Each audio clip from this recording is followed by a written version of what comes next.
Welcome back to our channel, dear viewers.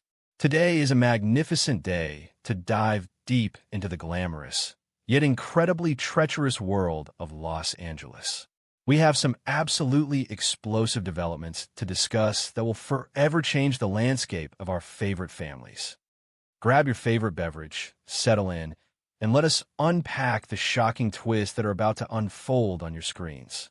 The glittering facade of Los Angeles high society has always been a meticulously crafted illusion, a beautiful masquerade designed to hide the darkest of human impulses. For decades, the Forrester, Logan, and Spencer families have waged their wars in the sterile boardrooms of Forrester Creations and the opulent living rooms of Beverly Hills mansions. However, the narrative has just violently shifted from corporate espionage and romantic entanglements to a chilling tale of kidnapping, extortion, and cold-blooded murder. The sudden, catastrophic car accident involving Remy Price has not only shattered the quiet night, but has also ripped the lid off a terrifying mystery that the elite of Los Angeles desperately hoped was buried forever. The twisted metal and shattered glass of the wreckage on the Pacific Coast Highway serve as a grim metaphor for the lives that are about to be completely destroyed by the secrets hidden within that vehicle. When the flashing red and blue lights of the police cruisers illuminated the horrific crash scene, the first responders expected to find the tragic, yet routine, aftermath of a high-speed collision. Instead, what they uncovered in the trunk of Remy Price's mangled vehicle was a scene straight out of a psychological thriller. Melissa Dillon, the seemingly innocent art teacher turned Forrester receptionist, was found bound, gagged, and paralyzed by a terror so profound it seemed to radiate from her trembling core. The physical restraints were horrific enough, but the true nightmare lay in the psychological torment she had endured at the hands of Remy. This was not merely the act of a deranged stalker. This was a calculated, brutal abduction driven by a desperate need for leverage. Dillon, who had already been suffocating under the weight of Remy's relentless blackmail regarding her past, had finally been consumed by the darkness she had tried so desperately to outrun. Yet, the discovery of a bound Melissa Dillon was only the first layer of this macabre onion. As the crime scene investigators meticulously combed through the wreckage of Remy's car, their flashlights caught the glint of something deeply unsettling hidden beneath the floorboards. There, carefully preserved like grotesque trophies, were bloody mementos belonging to the late Luna Nozawa. The sheer sight of these blood-stained artifacts sent a collective shiver down the spines of the seasoned detectives. Luna's tragic death had already cast a long, suffocating shadow over the younger generation of Los Angeles, leaving behind a trail of unanswered questions and broken hearts. Now, the physical evidence of her brutal demise had resurfaced in the most shocking manner possible, transforming a chaotic traffic accident into the epicenter of a sprawling, complex murder investigation that threatens to engulf the city's most powerful families. The presence of Luna's bloody belongings in Remy's possession immediately shifted the paradigm of the entire investigation.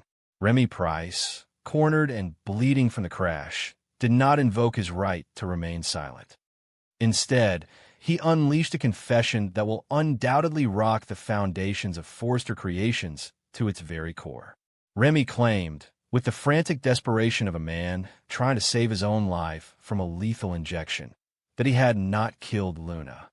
He confessed that his abduction of Melissa Dillon was not an act of random violence, but a targeted strike to acquire the ultimate insurance policy. According to Remy, Dillon is in possession of a highly explosive video, a digital recording that explicitly shows the face of the real killer murdering Luna Nozawa in cold blood.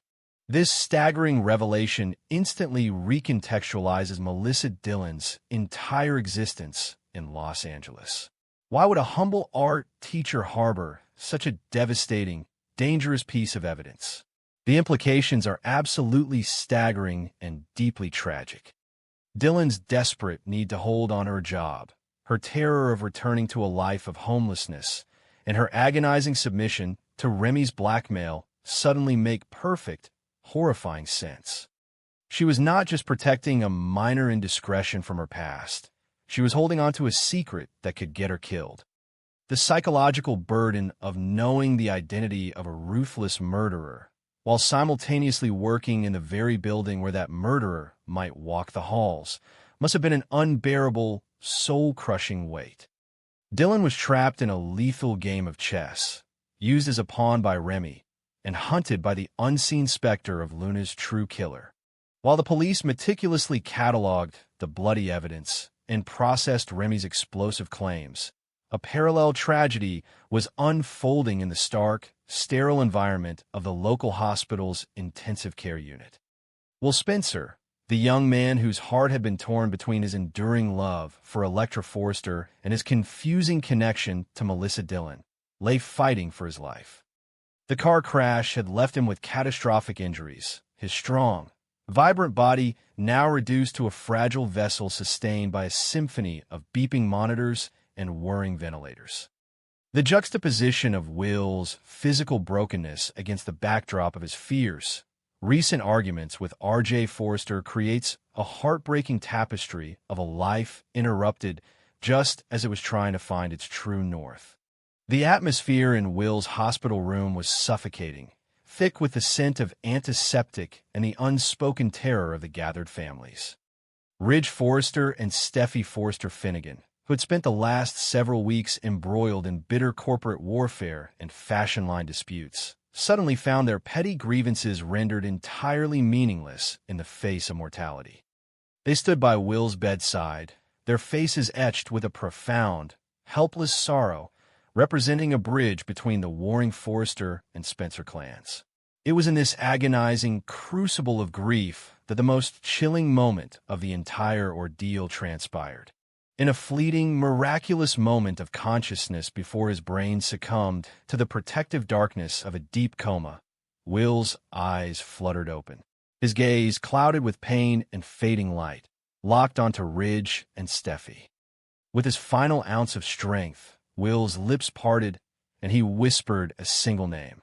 The sound was barely audible over the rhythmic hum of the life support machines, but the impact of that single word was akin to a nuclear detonation in the small, sterile room. Whatever name Will forced past his bruised lips caused Ridge's stoic posture to crumble and Steffi's trademark arrogance to evaporate into sheer, unadulterated terror. They shuddered, a visceral, uncontrollable physical reaction to a truth so horrifying that it threatened to shatter their reality into a million jagged pieces. The identity of the person Will named remains the most agonizing mystery, but the reaction of Ridge and Steffi provides terrifying clues. This was not the name of a random drifter or a known criminal like Remy Price. The sheer horror etched onto the faces of the Forrester COSA-OS suggests that the name Will whispered belongs to someone inside their impenetrable inner circle. Could Will have named the person he saw in Dylan's hidden video?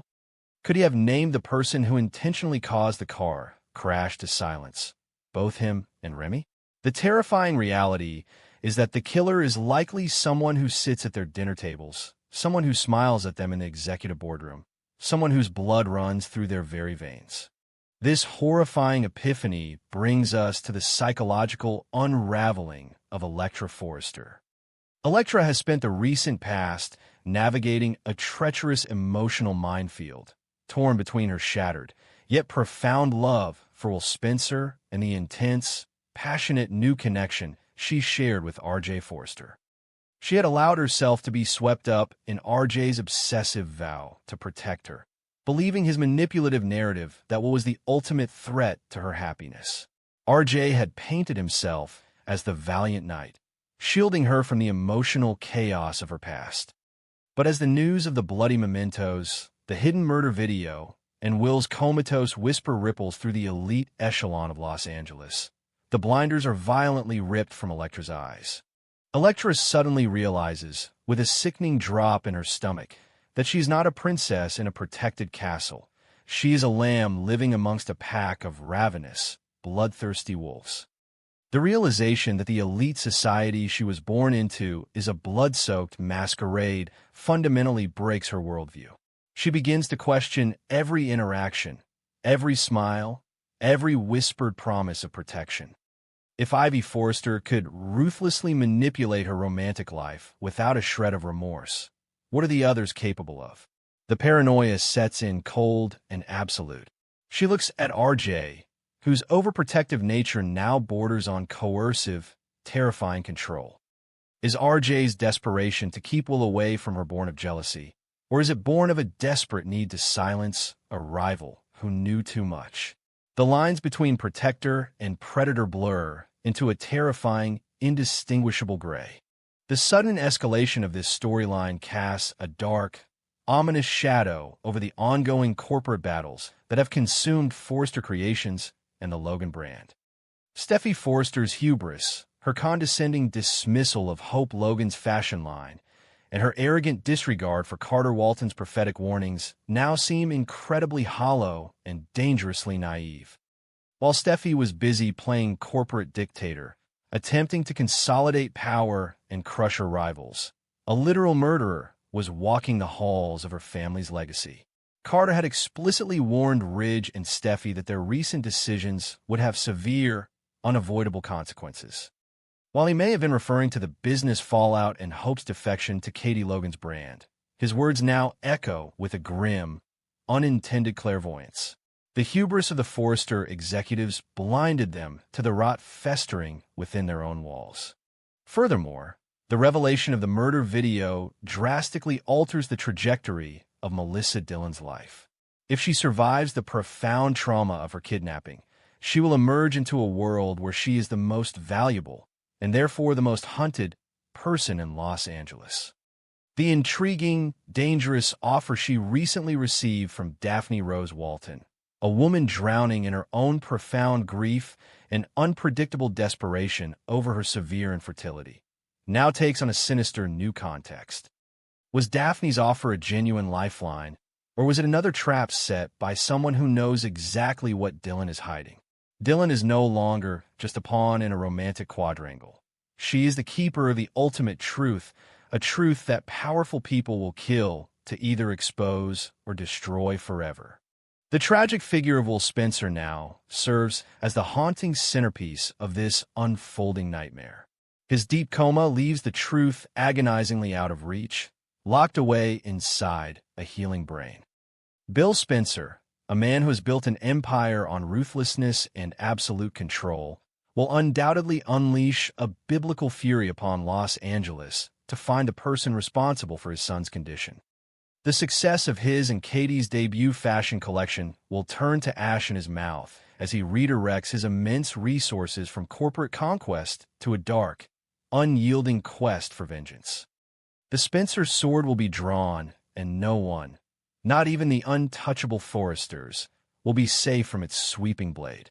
As we look toward the future of these intertwined dynasties, the landscape is unrecognizable. The tragic death of Luna Nozawa is no longer a closed chapter. It is an open, bleeding wound that will infect every relationship on the canvas. Ridge and Steffi must now carry the agonizing burden of Will's whispered secret, a secret that could force them to choose between justice and the preservation of their own family. Electra must navigate a world where trust is a fatal luxury, and the man swearing to protect her might be the very monster she needs protection from. And somewhere, hidden in the digital ether, a video waits to be played, a video that will finally unmask the true face of evil hiding behind the glamorous, sun-drenched facade of the bold and the beautiful. This is no longer just a soap opera about fashion and romance. It has evolved into a gripping, high-stakes thriller where survival is the only victory that truly matters. Stay tuned, because the fallout from this catastrophic night